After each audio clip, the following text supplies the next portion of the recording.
कोई किसी को प्रपोज करना चाह रहा है, 14 फरवरी का दिन है, पवित्र पवित्र दिन है 14 फरवरी का, और किसी का मन है बेचारा पिछली 15 फरवरी से ही वेट कर रहा है 14 फरवरी का, और उसको ये पता है कि अगर मैंने ठीक से प्रपोज किया ना तो हाँ हो जाएगी, वरना नहीं हो जाएगा, क्योंकि मैं इतना बुरा नहीं हूं कि मुझे देखते कोई खारिज कर दे, और मैं इतना अच्छा भी नहीं हूं कि देखते कोई कहे कि आह तुम आ ही गए फाइनली।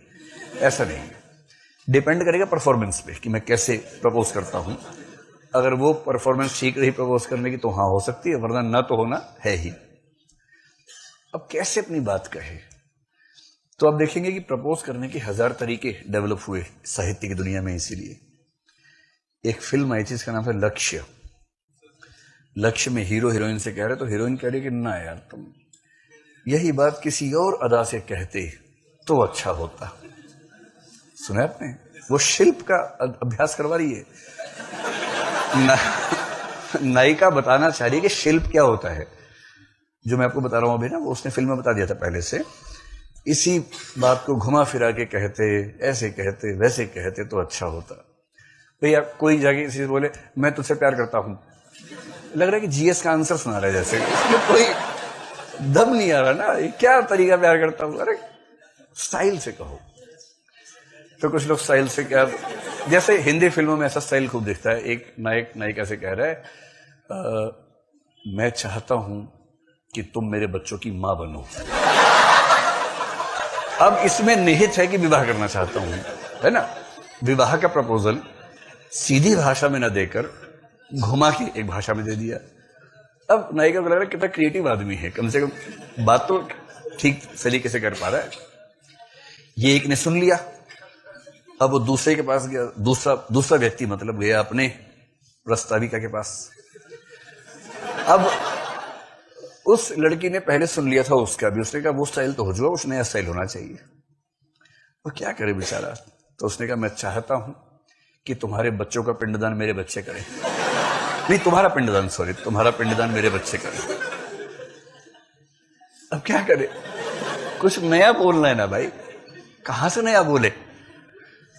तो मैं आपको 2 सिद्धांत समझाना चाह रहा हूं। पहली बात, सौंदर्य शास्त्र है, एस्थेटिक्स है, और एस्थेटिक्स में नए का जो महत्व है वो पुराने का है नहीं। देखिए, सुंदर से सुंदर व्यक्ति भी जिस दिन आप उससे परिचित हो जाएंगे ठीक से, वो आपको सुंदर रहना बंद हो जाएगा। ये दुनिया का सबसे खराब उसूल है। आप देखेंगे पति और पत्नियों के झगड़ों में, विवाह संबंध में एक बड़ी भारी समस्या क्या आती है, हर फिल्म में वही समस्या है कि विवाह से पहले पति को सारी तिथियां, सारे घंटे तक याद रहते हैं। याद है आज ही के दिन 1 साल पहले तुम 3:22 पर पहली बार दिखी थी मुझे, तुम स्कूटी पे थी, स्कूटी स्टार्ट नहीं हो रही थी, फिर मैं आया था कि मैं स्टार्ट कर दूं, तुमने कहा मैकेनिक ढूंढ रही थी तो मैंने स्टार्ट किया था, तो उसी समय पहली बार तुम्हें देखा था, 3:22 पर मैंने स्टार्ट किया, 3:28 पे स्कूटी स्टार्ट हुई तुम्हारी, और तुम 3:29 पे चली गई थी। नायिका को बड़ा अच्छा लगता है, कितना इतिहासकार टाइप का मिला है, कितना याद रखता है, क्योंकि अभी क्रेज है उसको ना। फिर हो गई सहमति, बन गई, विवाह हो गया। विवाह के बाद जब कोई उपलब्ध हो जाता है तो उसका महत्व मिट्टी हो जाता है एकदम। 6 महीने होते होते नायक को नायिका की परवाह बंद हो जाती है, एकदम रत्ती भर नहीं रहती, क्योंकि मिल गया सो मिट्टी है, ना मिला वो सोना है। सरल सा सिद्धांत है। उस नायिका को शिकायत अब ये है कि पहले तुम 3:22, 3:28 करते थे, अब तुम्हें यह भी याद नहीं कि आज हमारे विवाह की वर्षगांठ है। आप देखेंगे लगभग हर फिल्म में पति ही भूलता है कि आज एनिवर्सरी है, पत्नी नहीं भूलती कभी। आपने देखी ऐसी फिल्में बहुत सारी, कम से कम 20 तो देखी होंगी ऐसी फिल्में। नायक ही भूल जाता है, क्योंकि नायक की जो केमिकल कंपोजिशन है वो अलग किस्म की है, हार्मोन्स अलग है। नायिका में जो हार्मोन्स का सिक्रीशन हो रहा है वो अलग किस्म का है, तो ये तनाव रहता है। अब साहित्य में इन सब तनावों के लिए बहुत क्रिएटिव एक्सप्रेशंस ढूंढने का प्रयास है। अब नायक को नायिका की तारीफ करें, नायिका को तारीफ पसंद है अपनी, वो चाहती मेरी तारीफ करो, क्योंकि विवाह से पहले नायिका का जो मूल्य है बहुत ज्यादा है। नायक फुकरा टाइप का है, प्लीज प्लीज, मैं वो। विवाह के बाद नायिका का मूल्य वहां से यहां आ जाता है, और नायक सड़क पे चौड़ा होकर निकलता है कि वो जो सबसे सुंदर लड़की थी वो मेरी कैद में है, तुम लोग गुलाम नहीं बना पाए उसको, मैंने गुलाम बनाया, उसका मालिक मैं हूं। तब वो इस मूड में आ जाता है। इसे नायक रिझाने का हर प्रयास करते विवाह से पहले।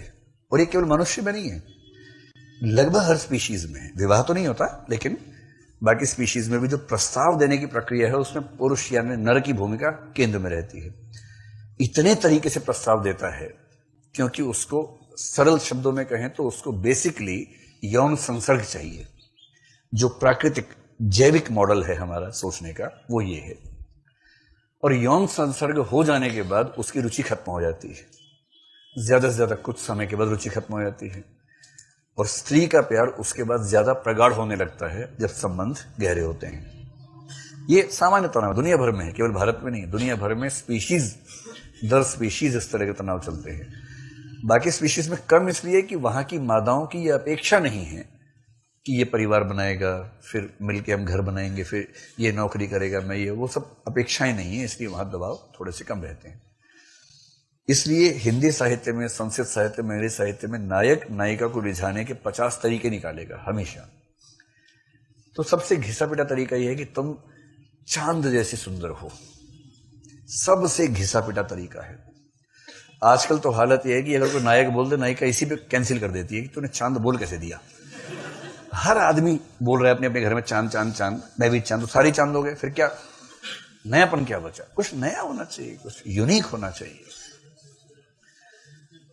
तो एक उम्र में नायिका चांद जैसी है, एक उम्र के बाद नायक चांद जैसा हो जाता है। सिर से देखें, अगर नायिका को चेहरे से देखना पड़ता है, नायक को सिर से देखना पड़ता है, तब चंद्रमा उभरना शुरू होता है। और अगर थोड़ा चेहरे पर जैसे कुछ और चीजें हों, धब्बे वब्बे हों, मस्से हों, मुहासे हों, तो भी चांद का एक संकेत बन जाता है। अलग अर्थ में बन जाता है, चमक के अर्थ में नहीं, गोलाई के अर्थ में नहीं, बल्कि जो बीच बीच में निशान है उसके अर्थ में। तो लेखक लोग सोचते क्या नया तरीका निकालें। ये शिल्प की सारा अभ्यास है, इसको अलंकार कहते हैं। हम अलंकार समझेंगे बाद में। तुम्हें देख के लगता है कि ये हो गया, तुम्हें देख के लगता है कि तुम तो वो हो। ये जब इस भाषा में बात होने लगे ना, जैसे एक जगह राम लक्ष्मण से, बोले हम मजाक में कहते हैं कि अगर सौंदर्य की तारीफ बहुत ज्यादा करनी हो, एक क्या है, तुम्हें देखकर लगता है कि साक्षात चांद उतर आया हो। ठीक है, घिसा पिटा तरीका है।